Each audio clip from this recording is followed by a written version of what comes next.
You're listening to the Chronicles of a Gooner, the Arsenal podcast. I'm Martin Tyler, and you're listening to Harry Symeou.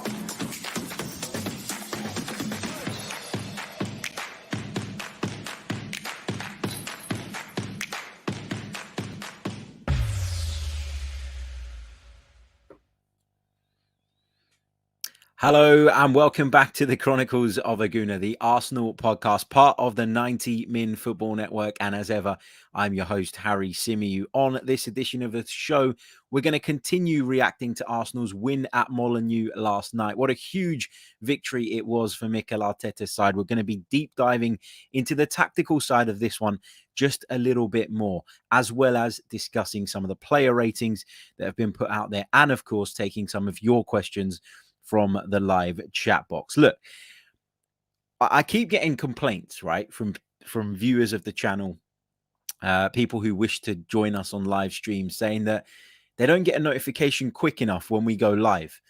And then they miss the beginning of the show and then they have to go back and watch it. And then they're not up to speed with the live stream and then they fall behind. And then the comment section becomes irrelevant to what it is that they are actually listening to. So one of the things I was advised to do was to schedule streams for just a few minutes earlier than they're actually going to start. That way, everybody gets the notification and has time to pause whatever they're doing, normally work, and jump over to the stream. So that's why I start them a little bit late. So if you see it advertised for 12:25, it's going to start at 12:30 most likely. Okay, unless I'm really pushed for time. So everybody's telling me that that I'm late, and I was a couple of minutes late because I did decide just before I was about to hit the like button that I was thirsty and needed a drink of water and wasn't sure how I was going to get through a 45 minute stream without having a drink. So I did run off and get a glass of water. So I do apologize for that. But let's get into it. Arsenal won at Molineux. And the more I think about this over the last kind of 24 hours, even less than that, since the game ended, the more I think about this, the more significant this result feels to me, not just because of the fact that the other teams around us drop points, but because of the fact that this is a team who are likely to be there or thereabouts when it comes to challenging for the European places, because of the fact we went down to 10 men, which is obviously a problem, but it's something to take encouragement from. The fact that Arsenal fought well, battled hard, and managed to get away from Molineux with all 3 points is something to be proud of, I think. Obviously, the disciplinary issue is an issue. And I've seen lots and lots of debate, and I've had lots of discussion and sort of conversations about the Martinelli sending off with friends, people who support other teams, people who work with me who don't have a bias towards Arsenal in any way, shape or form. And actually a lot of people outside of the Arsenal world think that it was quite a reasonable decision. Now, I'm really struggling to get my head around it because it's not that I don't think that what Martinelli does is worthy of a yellow card the first time. And it's not that I don't think the second challenge is worthy of a yellow card either. I just think that it's, it's one of those things where there's no real precedent for it. We haven't really seen it before. And so when it happens to you, you're going to be frustrated by it. And I think we've got every right to feel frustrated and angry and disappointed by it. Martinelli will learn from it, of course, but it means we're without him now in our next Premier League fixture, which isn't ideal. So I think we've got every right to be frustrated and disappointed by it. I get the argument that within the letter of the law, Michael Oliver is allowed to do that. And I get the argument that within the letter of the law, they are 2 yellow card offences. But it's this constant, attempt from ex-officials in particular to try and justify some of these decisions that drives me absolutely potty. I mean, I watched BT Sports analysis of it last night after the podcast. Jake Humphreys was talking about it with Rio Ferdinand, Michael Owen, and Robbie Savage. Rio Ferdinand said that it was a joke of a decision and said that it was just the referee trying to get in the limelight. Michael Owen was trying to say it was correct. Robbie Savage said it was nonsense as well. And they really did press and push Peter Walton, who's an ex-Premier League referee, of course, on the subject and on the topic. And I just found his answers to be so they're so generic that you can always find something that fits within their generic criteria to give you an excuse ultimately and protect yourself as a referee. For example, he said that we were stopping, or Martinelli was stopping, a promising attack. He was then asked to define a promising attack, and he couldn't do it. Rio Ferdinand rightly pointed out that there were plenty of Arsenal bodies back behind the ball at that point. And so we need clarity on what constitutes a promising attack. It's just things like that where I think they use really generic wording and generic terms in order to try and leave themselves room for maneuver, so that when they do make controversial decisions, they can kind of cling on to some part of the law in order to try and justify what's ultimately, in my opinion, a really, really poor call. And I think it was a poor call. I really do believe that. I know that there are Arsenal fans out there who think that it was a red card, and that's fine. But I just think that it all comes down to, and Sooty FM points this out in the chat, it all comes down to, if the player doesn't know he's getting a yellow card for the first offence, then, or sorry, if he does know he's getting a yellow card for the first offence, then that obviously changes the way he goes about the rest of the game and the way he conducts himself, right? For example, if Martinelli is aware that he's going into the book for that first incident, there's no way that he makes that challenge, given what I've said, given that there are players sort of back behind the ball. Martinelli's massively frustrated, and that's why he's running back like that with such purpose, such vigor, and ends up sort of smashing into the back of the player. But that comes off the back of him not being awarded a free kick just seconds prior. And I don't know why that hasn't been spoken about. I don't know why that's been overlooked. He's upset and annoyed because a foul has not been given in his favor. Then he goes to block the throw in, and then as a consequence of all of that frustration rolled into one, he then sprints back and does what he does. But the point is key here, right? If Martinelli knows he's been booked, he doesn't make that challenge. The idea of a yellow card is that it's a caution. By its very definition, it's a caution. But then how can you get struck off without the caution? It's like if you fail to pay something, right? If you don't pay your bills, you get warnings before they cut you off, right? If you don't pay your electricity bill, you'll get a warning before they cut you off. They can't just cut you off completely. And, without any warning, without any caution, which by definition is what a yellow card is. So I do find it really frustrating, and I do think it's really, really unfair. But anyway, that's enough on Martinelli and the yellow card. As I said yesterday, I do feel that there is, even at times, an unconscious bias towards Arsenal because of this recent disciplinary record. It was something we really, really suffered from under Wenger. It feels like when an Arsenal player slightly crosses a line, the referee is very quick and almost desperate to reach for the card and sanction them. Whereas when it's an opponent or when it's somebody else, there seems to be a lot more leeway. And I find that really, really difficult to get my head around. And this is a great point as well from Nee Como, who says, I really hate the fact that we spend a lot of time talking about refs and their decisions and not about the game. These refs are spoiling games. I've said it before, people bang on about this, this league being, people talk about this league being the best league in the world. And I think it is in a lot of ways. But I think the fact that it's constantly decided, or games are constantly decided, or at least impacted substantially by refereeing decisions, means that there's a fundamental flaw in it. And there's a big flaw in it that, for me, really, really needs addressing. Steve says he disagrees. He says, sorry, Harry, I get caught speeding at one camera and don't know about it. If I get caught again, it's tough. Yeah, but speeding is a bit different, right? You're talking about doing or committing an action that has the potential to hurt somebody, kill somebody. Gabriel Martinelli blocking a throw-in and then shoulder charging someone down on the ground. I don't think any of those two are severe in themselves to justify you not receiving a caution of any sort. That's just my view. But look, I get why people have a different opinion on that. Anyway, let's get into the tactical side of the game, because I really wanted to do this, and this is the purpose of the show. I kind of got sidetracked into into the Martinelli discussion again. Of course, Arsenal 1-0 winners courtesy of Gabriel's goal. He popped up from a set piece after some really good work from Lacazette. Ball broke kindly for the Brazilian, who turned it in from close range. And Arsenal, or Lacazette in particular, talked after the game about how this is something, set pieces, that Arsenal have been working on of late. And of course, when Gabriel Martinelli was sent off late on in the game, Arsenal were reduced down to 10 men. It saw Mikel Arteta switch things up, bring Rob Holding on as an additional centre-back. He took Bukayo Saka off at that point, and Arsenal moved forward from there.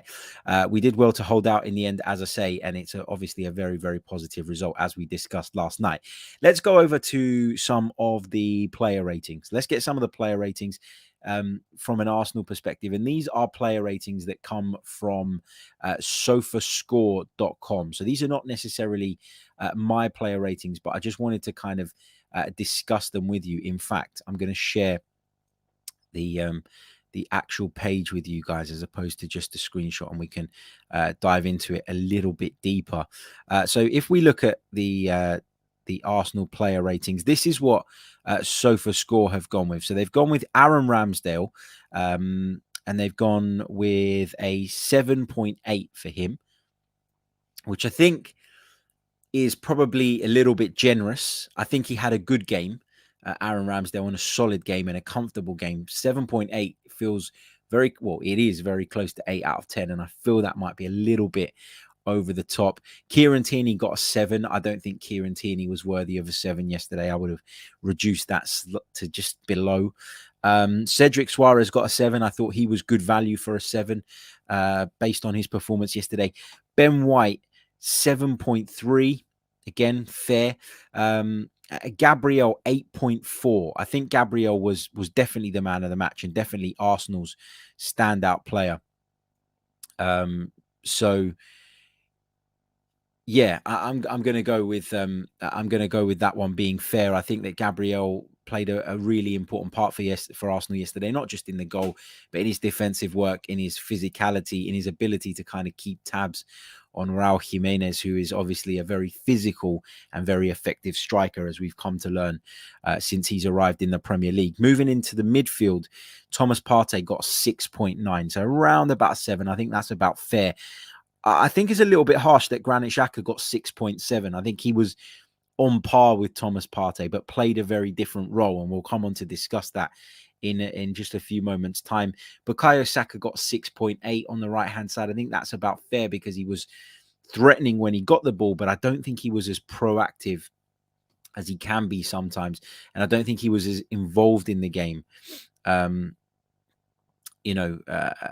I'd like him to be. Martin Odegaard, 7.1, probably about fair. As I said yesterday, I thought he did a lot of good, was very tidy in possession, but without really producing anything spectacular. Lacazette as well, put in a good shift for the team, and we'll come on to talk about that miss from Lacazette a bit later because there's been a lot of discussion and debate on social media about that, but 7.1 feels fair. Gabriel Martinelli got a 5.3. Now, he got that because he got sent off. Okay, and I just think that that's massively, massively harsh. I thought his performance outside of that one moment was worthy of a better rating than that. I understand the way they do their scoring means that they can't give him more than that. But for me, I think Gabriel Martinelli's performance outside of that moment, as I say, was probably more like a 7 out of 10. As well. Rob Holding gets a special mention as well because he came on and was brilliant. And Sooty says Holding played the best 19 minutes of his Arsenal career. Would have been a lot more comfortable if Laka had scored his golden opportunity just after the sending off. Agreed. But just kind of circling back to Rob Holding, he was really good. I think he made about 9 clearances or something from some of the stats I was reading, which is crazy when you think about how long he was on the pitch for. Look, if we click on Rob Holding here, minutes played, 19, clearances, 9, blocked shots, 1, and 1 interception. He also won 3 aerial duels. He only had 11 touches of the ball, but every single touch he had was effective and really helped the Arsenal out. So fair play to Rob Holding because he does get a lot of criticism and he does get picked on quite a bit. Now, what I wanted to show you guys from a kind of tactical perspective here was some of the lessons that I feel Arsenal learned since that game against Brighton back in October. If you cast your mind back to October the 2nd, Arsenal were very, very fortunate to come away from the Amex Stadium with a point. I thought we were totally outplayed that day by a very good, a very clever Brighton and Hove Albion side who really exposed us in the wide areas in particular. And I remember coming away from that game and sort of questioning Takahiro Tomiyasu a little bit. Now, we weren't questioning Takahiro Tomiyasu about his quality because we've all seen it since he's come to the club and we all know what a wonderful player he can be. But I think a lot of us were worried about how he'd fare moving forward because of the fact that he had such a torrid time against Cucurella in particular, who was coming forward down the left-hand side for Brighton with ease. Now, what I've done is I've gone back and I've had a look at this game and I've had a look at the average positions map from this game to try and make sense of why it was that Wolves, who play with a very similar system, didn't have anywhere near as much joy as Brighton. Now, obviously, there are some factors, right, that you know, stats don't accommodate for, i.e. form, i.e. were they at it on the day, etc., etc. But I found some really interesting things, and I just wanted to kind of show you. So if you compare, this is Brighton's average positions against Arsenal. So you can see, for those of you listening on the audio, they've got 3 centre backs. The core and the spine of their team is almost in a vertical line. So you've got the centre back, then you've got 3 players in a straight line. And what you can see in the wide areas is pairs of players.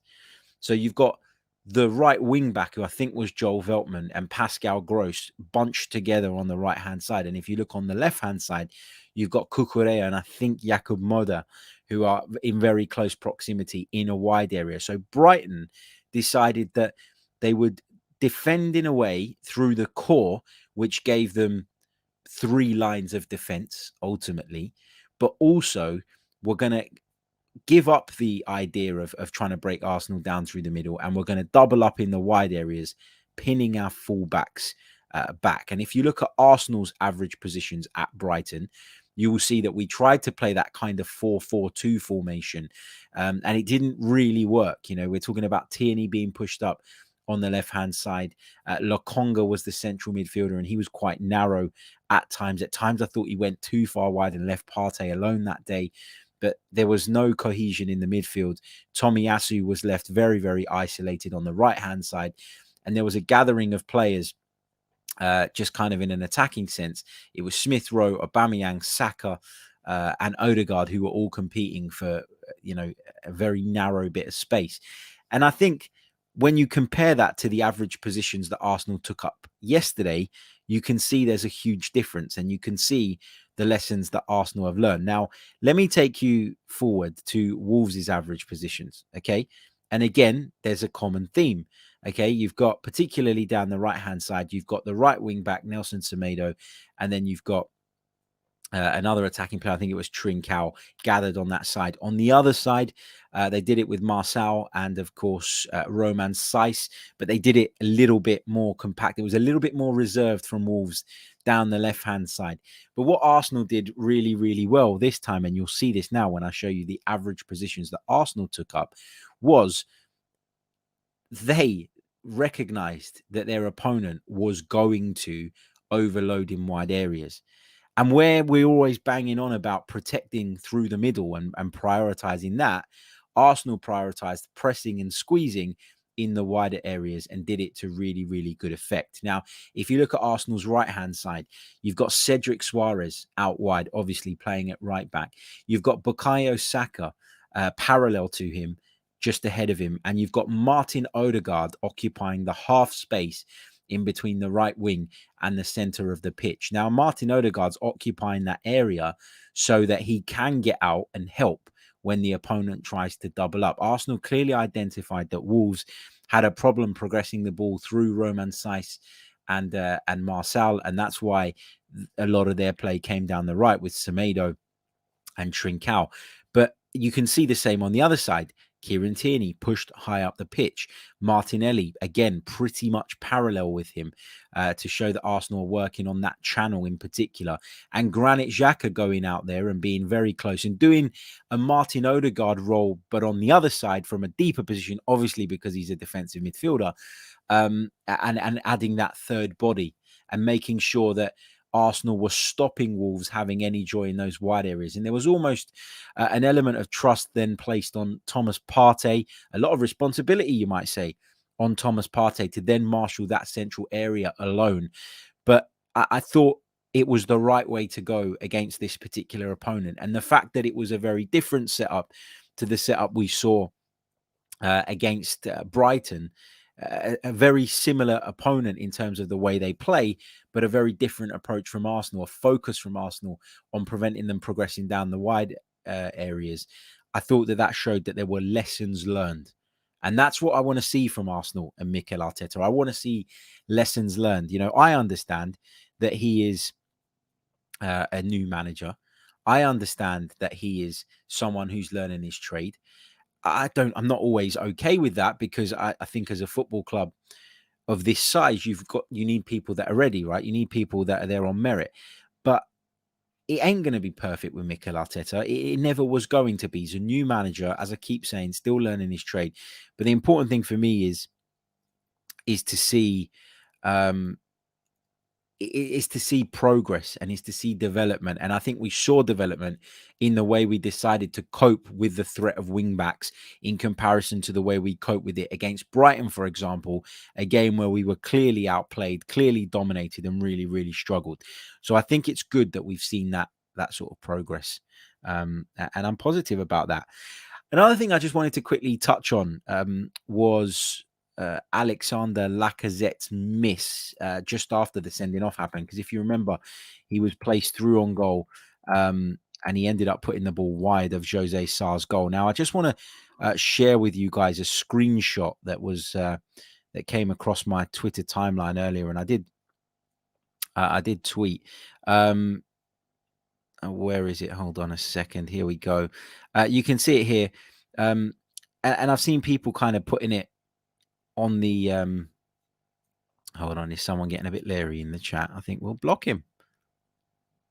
Yeah, there you go. Not interested in none of that. Yeah, look, you can see that Lacazette was played through on goal, and the angle is slightly against him. And I've seen, you know, this tweet in particular says this should be a simple finish for a Premier League striker. Look, I think that Alexander Lacazette has to hit the target here. Okay, we all know that Alexander Lacazette is someone who doesn't score enough goals, hasn't been clinical enough when it's mattered. And rightly so, there are questions about whether he's good enough to lead the line and produce the goals that we need to achieve our objectives between now and the end of the season. Now, Severine in the chat says, Harry, please don't try defend that. Listen, I'm not going to defend it, but the problem is here is that we're very kind of focused on Arsenal. Okay, we're not interested in Wolves. We're not interested in the other side of the game here.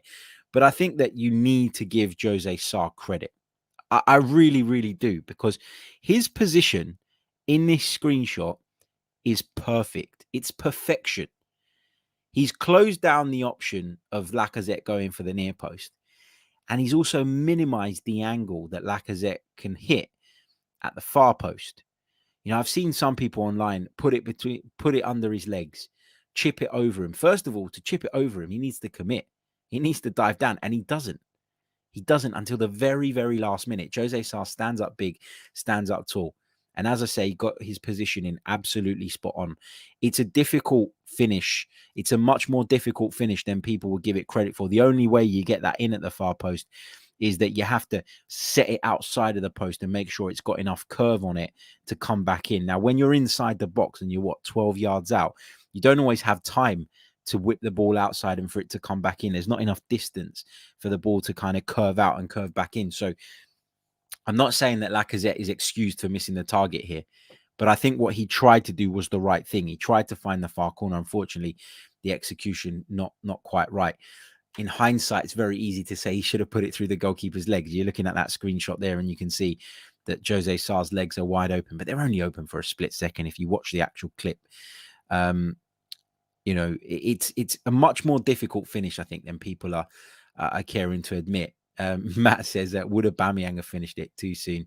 Not sure. I think if I'm guessing what Aubameyang might have done there, I think he would have tried to hold on to it and and commit the goalkeeper and dink it over him, maybe. But you're relying on the goalkeeper to commit himself. Look, I'm not saying that Lacazette is excused. I'm not saying that it's that I'm totally happy with Lacazette's effort here. I'm not saying that for a second. I just think that in all this, Lacazette's missed, Lacazette's this, Lacazette's that. It's unfair not to recognize the brilliant job that Jose Sar's done there in the Wolves goal, because I think he has really done a good job. Anyway, let's get some of your questions. Let's get some of your thoughts for the remainder of the show, and we'll work our way through the chat box between now and the end. We've got around about 20 or so minutes left, so get some questions in, get some thoughts in. Just a quick reminder as well, if you haven't done so already, hit that like button. There's only 44 likes on the board, but there's more than enough of you in order to take us up to that magical 100 mark. So let's get there ASAP. Help us by subscribing to the channel as well.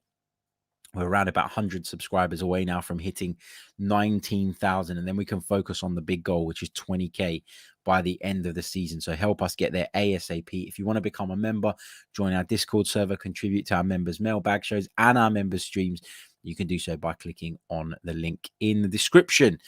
Okay, right, let's get some of these questions in. Let's see what we've got.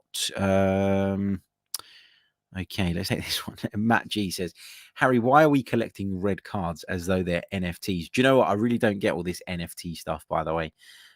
It just all seems mad to me. But yeah, look, it's a problem. There's a real discipline issue at Arsenal, and I think we're really struggling to be aggressive, but within the parameters of the game. We're really struggling. It's as if we've gone from one way to the other. Like, if you think about when, prior to Mikel Arteta's arrival, what was the common narrative that was bandied about around Arsenal? It was Arsenal are a soft touch, Arsenal are weak, Arsenal are fragile, Arsenal have and I quote this phrase that was used time and time again, Arsenal have a soft underbelly. Do you remember that? And in Mikel Arteta's efforts to kind of put that to bed and to make us stronger, more streetwise, more physical, more competitive, we've gone too far the other way. And it's about finding that middle ground. And I just don't think we found that at the moment. Look, as I said, and I'm actually thinking about doing a podcast on this. I want to go through all the red card decisions this season, and I want to analyze whether they are red cards or not. And I want to do it fairly, and try to come to some sort of conclusion. But I do feel that some of them have been unfair, and I feel like we're being painted with this brush now that means that referees look at us as a disciplinary issue waiting to happen, and therefore we're going into the book a lot easier than other people. So yeah, it's a problem. It really is. I've got a lot of sympathy, though, as I said earlier, for Martinelli yesterday, because I think that's a young man who's very passionate, very fiery, desperately trying to kind of have an impact, make an impression, and prevent the opponent going down the other end and making something happen. Frustration's got the better of him, and he's made a silly couple of challenges. But ultimately, the fact that was so unprecedented, and it's something that we don't see every week, makes it really, really difficult to swallow and process. But yeah, the red cards thing is an issue. And as I say, I think we will probably do a podcast on that, because what am I going to call it? Arsenal's red cards analysed. Yeah, that sounds good. Okay, let's see what else we've got. Junior Gunner says, is it absurd to suggest we might need to upgrade on both midfielders?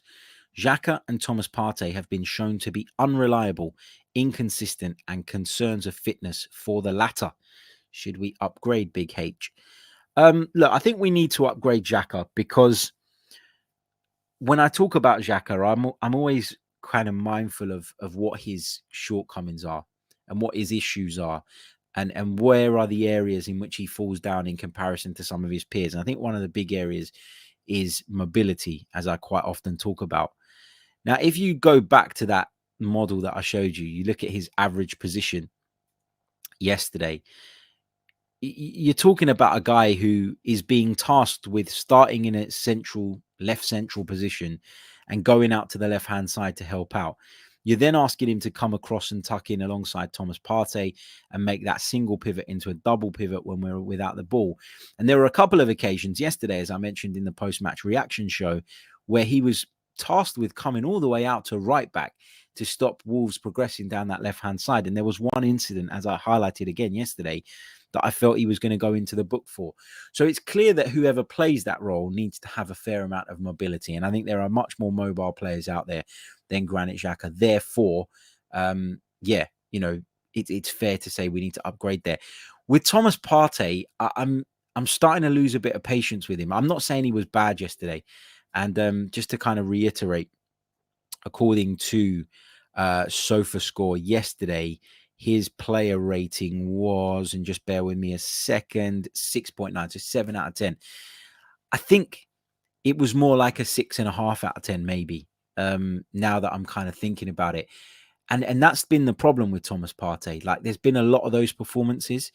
And the thing about fitness that you mentioned there, Junior Gunner, is my biggest gripe with Thomas Partey, because it feels like he never looks in shape and never looks ready. And I've got a big problem with that, because he was brought in to be this mobile destroyer and really control midfields. And I think he does a lot of good things, but I think he's been underwhelming for large parts of his Arsenal career. So if there will come a time where you need to upgrade him eventually, I feel, and obviously with his age, there'll come a point where you look at someone fresher.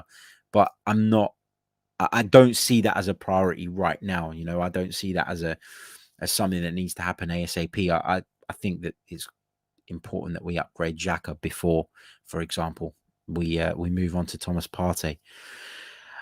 Zeus says people who haven't subbed and liked should receive a double yellow. Completely agree. So make sure you do them both in quick proximity. Otherwise you won't. Otherwise you'll no, actually don't. Leave a few seconds in between, then you won't get a double yellow. Was the joke I was trying to make. Made a right shit show of that.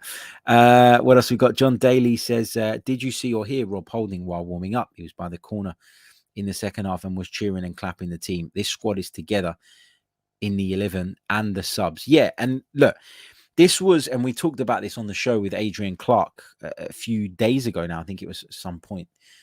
Was it earlier this week, or was it?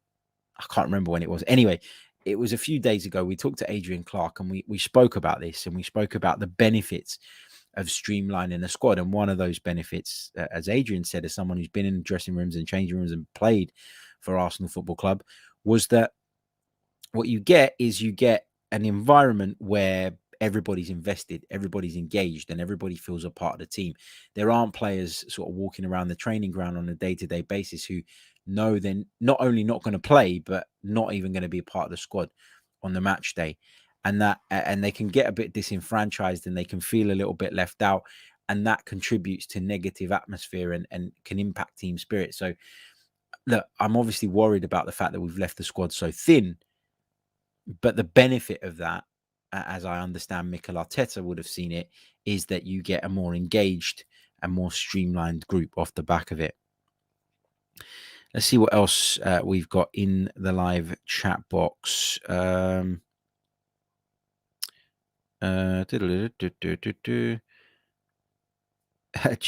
says, did you see Arteta pushing Nketiah around? Very bizarre. Yeah, it was a little bit weird, wasn't it, from Arteta on the sidelines at times? It feels like he's trying to, when I was talking about maybe us going a little bit too far on the aggression side of things, that felt like an example of it. It really, really did. Afsar says, had we been in Europe, then I'm sure you'd have hit 30k subscribers this season alone. More games means more subs. No, look, don't underestimate how difficult it is to get like your subscriber count up on YouTube, man. And there's a lot of hard work that goes into it, and I'm thankful that it's where it is now. So if we could get to 30k one day, I'd be absolutely delighted. When I first started this, I was happy with getting to like 500. So obviously pleased with where it is now. Adam Daniel says, would you take Ruben Neves at Arsenal despite his comments? Yeah, I'm a fan of Ruben Neves. Talked about him last summer, talked about him in January as someone that I felt Arsenal could potentially move for. I feel like he is that upgrade on Granit Xhaka, if you like. His comments, I don't want to read into it too much, because players will defend the club whose crest they wear, and I get that. But He's talking about Arsenal and 10 years ago. Were Wolves even in the Premier League 10 years ago? I'm not sure that they were. Yeah, just look. Arsenal was celebrating not because they won the league, as Ruben Neves put it. He said Arsenal celebrating as though they won the league. You wouldn't have seen that 10 years ago. Arsenal was celebrating because they got a hard-earned 3 points away at a side they're in direct competition with, despite going down to 10 men. What else have we got? Jid F32 says, do you think Laka is going to be the new scapegoat for fans that were crying for a striker? I mean, yes, he missed a few chances, but he also affected the team in a good way. Totally agree with that. And it's like we always have to have one, don't we? We always have to have one as a fan base. There's always somebody that we've got to pick on. There's always somebody that needs to be the guy that takes the fall, and it feels like Laka could end up being that between now and the end of the season. I certainly hope that's not the case because, as you say, he affects the team in a lot of positive ways, and he really impacts the team spirit in a positive way as well. Jid says, questions my comment about Xhaka's mobility. Says he covers a lot of ground, Harry, from covering the left back to pushing forward. He's also no slower than most midfielders. Even Vieira wasn't mobile. So why is it a thing for Granit Xhaka? When I say... I should have been clearer. My point is that he doesn't get across the ground quick enough at times. And I think that's clear for everybody to see, man. Like the amount of times he gets spinned by players and ends up in positions like he did yesterday when he's having to pull someone's shirt back, on the edge of the penalty area. That happens all the time with Granit Xhaka. That's not, and I'm somebody who's defended him time and time again. You can't say Vieira wasn't mobile. Vieira's stride was 2 of Granit Xhaka's, and he could chew up ground very, very quickly. There's a complete difference there. Look, I don't dislike Granit Xhaka, as you know. Anyone who listens to this or watches this will know that although I think he's got faults, I do think that he gets a rough ride and a rough time. But I just think to play that system as effectively as it can possibly be played, you need somebody who eats up the ground faster. You need somebody who gets across it faster. And you need someone who's a better decision maker in certain situations. I mean, the tugging of the shirt. What was the need for that? Like there was cover. It wasn't going to result in anything dangerous. It's him. It's like he can't leave it. It's like one of those guys whose girlfriend dumps him, and even though he knows it's over, he can't leave the situation. He has to do something. He has to have his say. One of those people that always has to have the final word. And it's frustrating. I know that's part of him, and that's part of what's good about him, and it's part of what's good about his attitude. And you don't want to completely strip that back and strip it away. But it is a problem. And I do think there are better players out there. What else have we got? I'm not saying he was bad last night, by the way. That's not my point at all. We've got some spam in the comments, which we'll get rid of. Justin D says, can you see us going for a young, promising right back this season? I think that's a position. It's a position in which we certainly need to add greater depth. Yeah. You look at Tomiyasu, and although Cedric did well yesterday, we look beyond that and we do worry. I mean, I'll be honest and open. I thought, although he had a good game yesterday, I went into yesterday's game shitting bricks that Cedric was going to cost us in some way, shape or form. So yeah, it's an area that we need to improve on, and it's an area we need to address. What else have we got in the chat box? We'll take just a couple more. Let's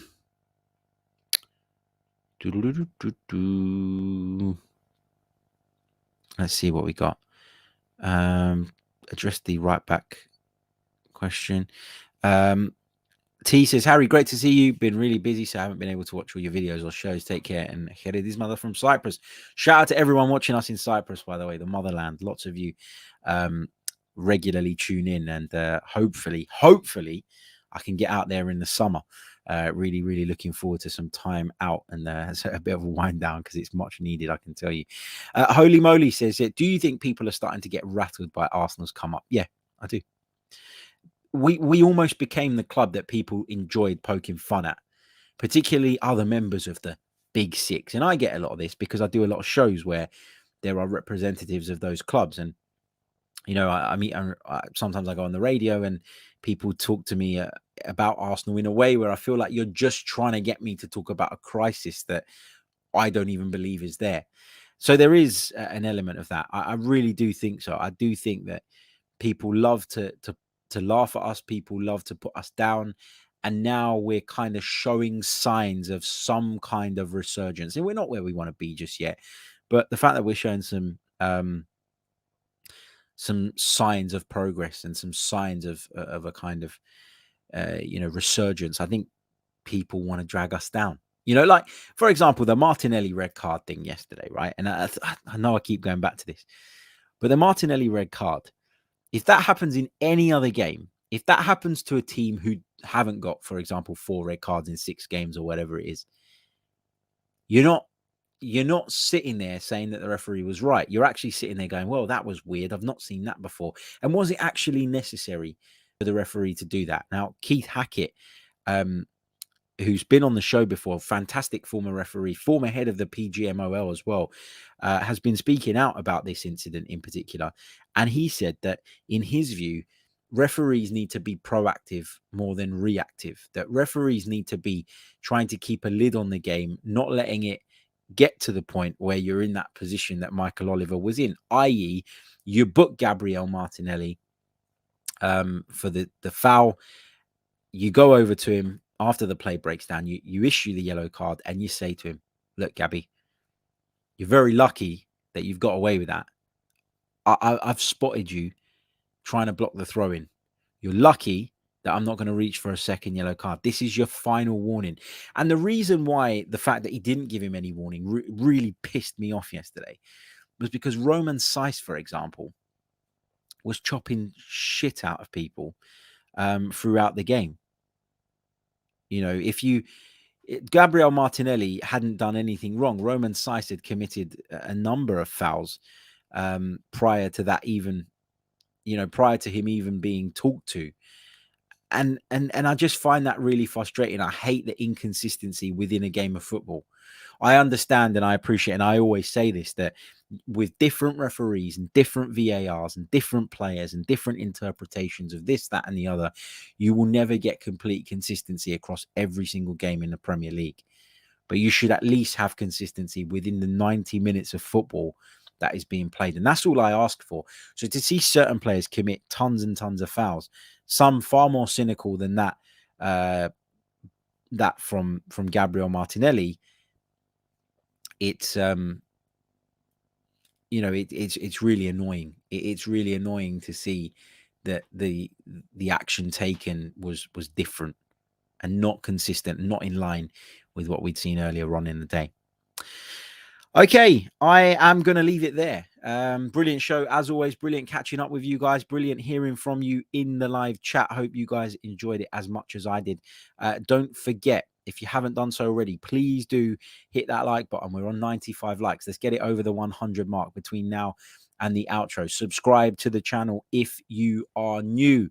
It really, really does help. And we'll be back tomorrow with another piece of content for you. No stream for me later on today. I'm taking the Friday afternoon off. I've worked days and nights this week on most of the days, and I'm absolutely shattered. So looking forward to some chill out time.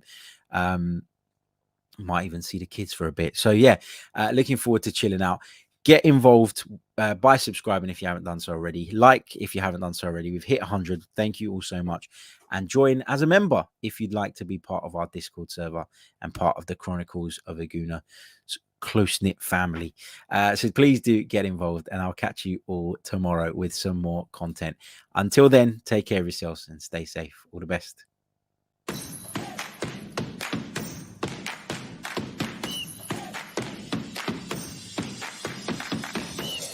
You're listening to the Chronicles of a Gooner, the Arsenal podcast. I'm Martin Tyler, and you're listening to Harry Symeou.